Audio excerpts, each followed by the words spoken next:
Om Swastiastu, salam sejahtera bagi kita semua. Saya izin memperkenalkan diri. Nama saya Vũ Ngọc Thùy Trinh. Saya berasal dari Vietnam. Sekarang saya kuliah di Universitas Lampung. Pada kesempatan ini saya akan membaca cerpen yang berjudul Hoyang Ibu oleh Made Adnyana Oleh. Di sisi jenazah ibu, satu anak di antara 10 anak yang menangis bercerita tentang pisang. Ibu selalu mencincin sesisir pisang pada setiap sore, melangkah agar terburu di jalan desa, lalu meliuk masuk rumah seseorang. Dalam rumah, sisir pisang matang di pohon itu dihadiahkan pada anak-anak. Maka Riang senang menemui rumah itu, dan ibu kemudian pulang ke rumah sendiri dengan senyum bahagia. Ibu melakukan ritual itu setiap sore. Saban pulang dari sawah, secara bergantian dari satu rumah ke rumah lain. Dan ibu selalu tepat menebak di rumah mana anak-anak sedang berkumpul, bercerita atau bermain. Sehingga ia senantiasa menerima sambutan alami dan getar bahagia ucapan terima kasih. Seakan-akan ia berhadapan dengan berpuluh-puluh anak dari buah rahimnya sendiri. Anak-anak itu datang begitu mendengar. Ibu meninggal. Berkerumun mereka datang dan menangis. Bahkan seorang anak perempuan sesegukan tak habis-habis, sehingga tubuhnya bergetar hebat. Di sela seduh sedang itu, mereka berebutan bercerita kisah yang sama dengan irama yang beragam tentang pisang. Begitu bangga mereka bercerita dengan sungging, bibir lembut dan cerah. Meski air bening senantiasa deras meluncur dari mata jernih mereka. Satu anak perempuan seperti sedang menyimpan telaga di matanya, sekaligus menyimpan ribuan cerita di kepala, dan ia menumpahkan air mata dari telaga matanya sekaligus menumpahkan cerita dengan penuh perasaan.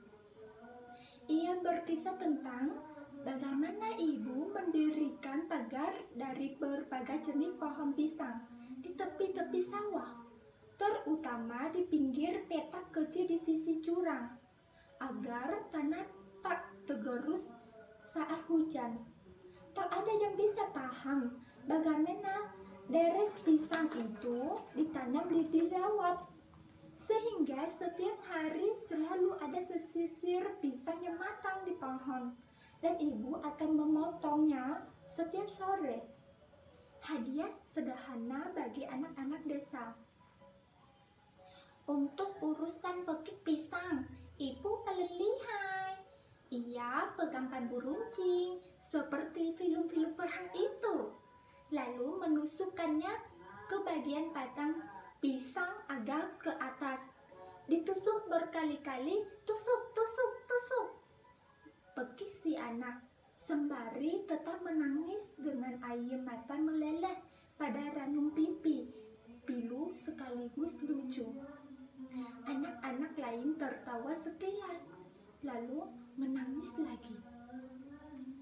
Tusuk, tusuk, 10 kali, 100 kali. Batang pisang koyak, getahnya merembes, dan setengah bagian atas akan terkutuk, terkulai ke bawah. Tidaklah putus. Dan pisang hanya mencintai seakan tunduk pada ibu. Ibu dengan leluasa kemudian menggiris sesisir pisang yang matang, hanya yang matang.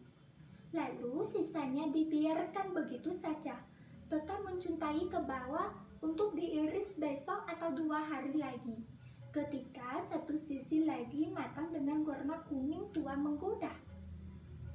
Aku, anak kandung ibu, tak betul-betul cermat dengan anak itu bercerita. Pikiranku terbagi pada gawai yang erat ku kepal. Aku sedang berupaya meminjam dana kilat dari sejumlah bank dan gelisah menanti jawaban. Pagi, ketika sepupu memberitahu bahwa ibu meninggal akibat terjatuh di dapur, aku langsung menghubungi bank karena sekurang-kurangnya aku perlu 200 juta rupiah untuk biaya upacara pembakaran jenazah ibu. Sebagai pengembang kondang di Bali, malu jika aku tak bisa menggelar upacara ngaben secara mewah dan megah. Setidaknya 10 babi besar harus dipotong dan ratusan ayam dan puluhan bebek beragam jenis bulu sebagai perlengkapan upacara.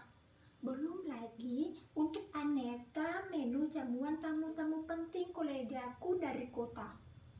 Apalagi untuk upacara besar, pamanku yang paham soal adat istiadat telah merinci berbagai sarana penting, semisal 1000 butir kelapa, ratusan batang bambu, puluhan ribu lembar janur, dan setidaknya 10 ton beras. Jika hendak membeli perlengkapan upacara yang sempurna, aku diminta menyediakan setidaknya 80 juta rupiah kontan. Gawaiku bergetar. Satu panggilan dari bank besar memberi jawaban. Pinjamanku ditolak. Seakan sudah diatur. Bank lain kemudian secara bergiliran menelpon dan memberi jawaban yang sama. Semua menolak dengan alasan serupa. Aku ditolak karena angsuran utang sebelumnya macet total. Tubuhku bergetar. Kupandang tubuh ibu, kupegang kakinya. Rasanya aku ingin merajuk, minta uang membeli es sabun atau dibuat masakan sambal belut seperti ketika aku kanak-kanak. Dan ketika aku sadari semua itu tak bisa kulakukan lagi, hatiku seperti teriris. Ibu kutinggalkan setamat aku SMA sekitar 30 tahun lalu. Gagal kuliah, kuluntang-lantung masuk partai politik dan kena banyak politisi, pengusaha dan pejabat. Rupanya tak berbakat aku jadi politisi dan justru tumbuh jadi pengembang. Awalnya ikut-ikutan mengecer tanah kafling, lalu coba-coba bangun 1-2 rumah sederhana, lalu dijual dan laris.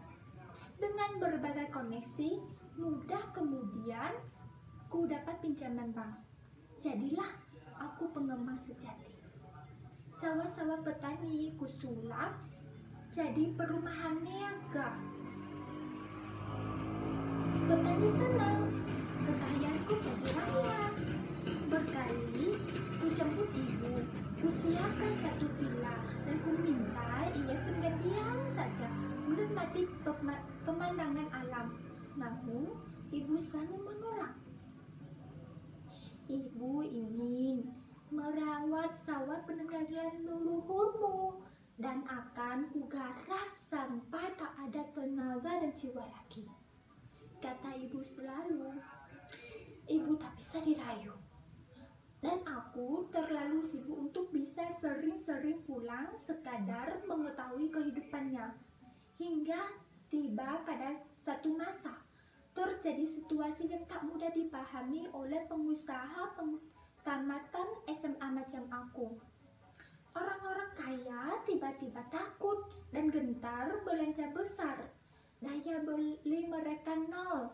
Padahal aku baru saja membangun ratusan unit villa mewah di sebuah desa di lereng gunung. Villa yang kubangun tak satu unit pun ditawar orang. Dari bisik-bisik seorang teman, konon situasi itu terjadi karena korupsi perlahan-lahan sudah reda. Apa hubungannya? Aku tak paham. Yang jelas, aku bangkrut.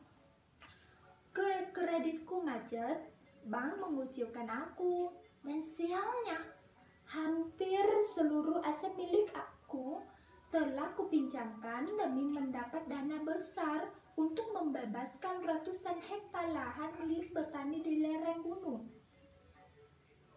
Sambil tetap memegang kaki ibu, aku berkali-kali memandang gawat di genggaman.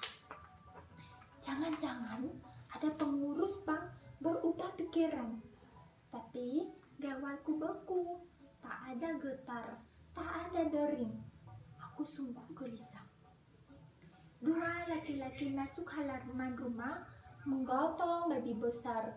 Disusun dua laki-laki lagi juga menggotong babi besar. Belum sempat disapa, para lelaki itu pergi begitu saja setelah menjatuhkan babi di sudut dapur. Sejam mereka datang lagi, menggotong babi besar. Begitu terus, hingga terdapat lebih dari 20 babi tergeletak di sudut dapur. Seorang perempuan bercerita, ibu adalah pemelihara babi yang tekun.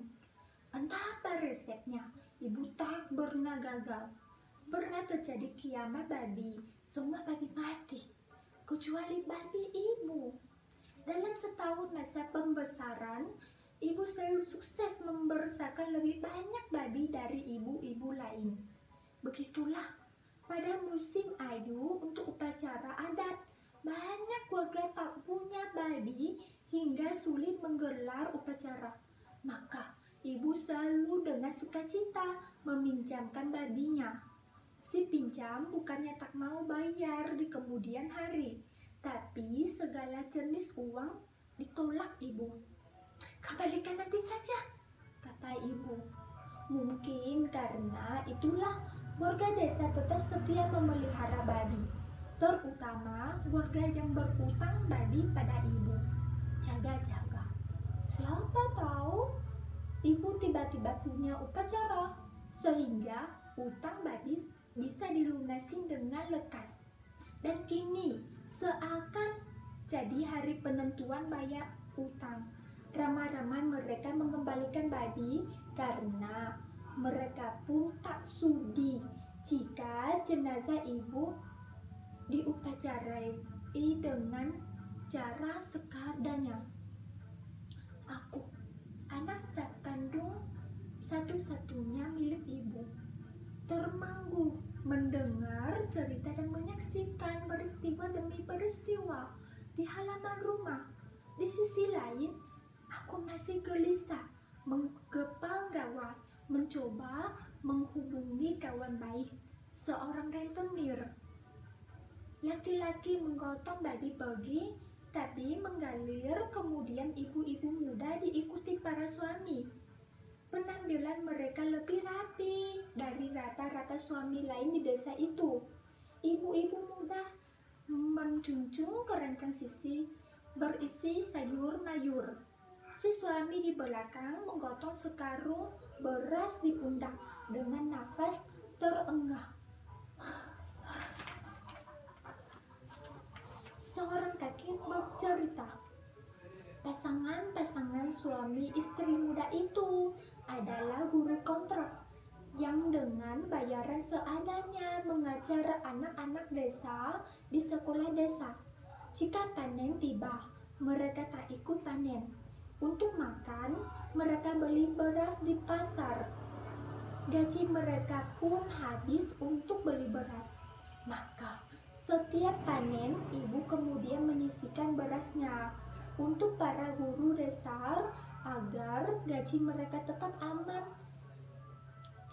jadi tabungan. Ibu kadang juga menyelipkan sayur mayur dan sedikit cabai hasil kebun. Boleh dibayar kapan saja. Bahkan ibu tak pernah tanya jika mereka sama sekali abah membayarnya. Ketika ibu meninggal, terpanggillah mereka mengembalikan beras itu. Meski mereka yakin sampai di surga pun ibu tak akan pernah memintanya. Aku, anak kandung laki-laki ibu, terduduk lemas. Semua hal unik yang kusaksikan adalah keajaiban.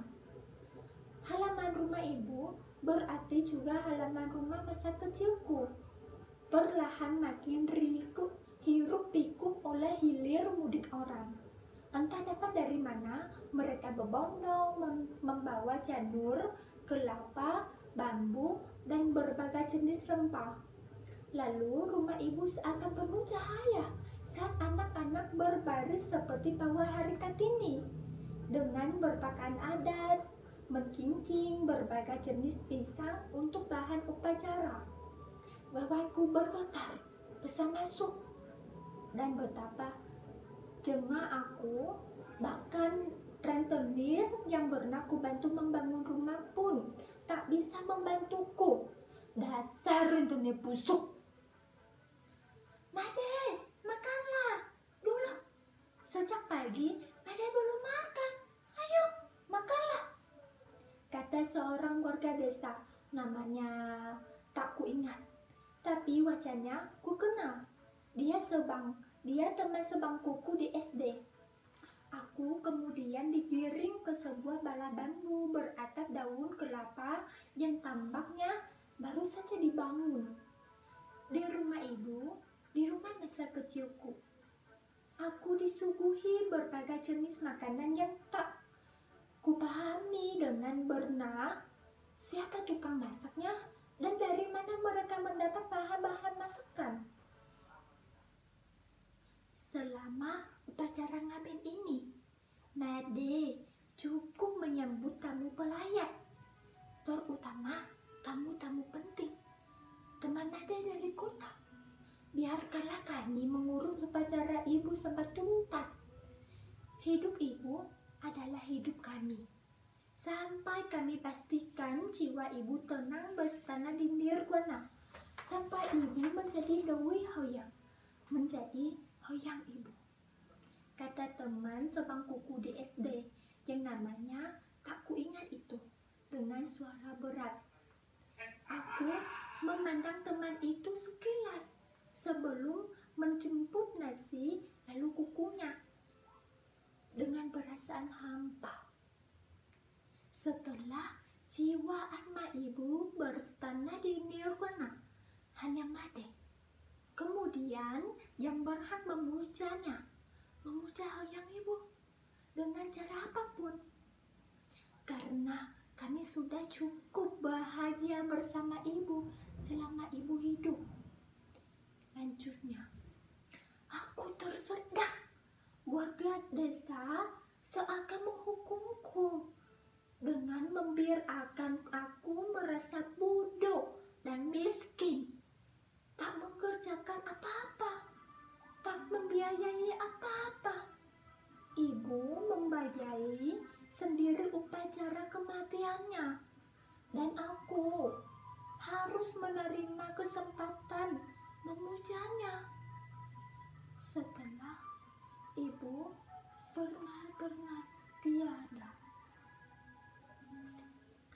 Dengan demikian, membaca cerpen Hoyang Ibu dari saya. Terima kasih atas menyaksikan. Terima kasih. Om Santi, Santi, Santi, Om.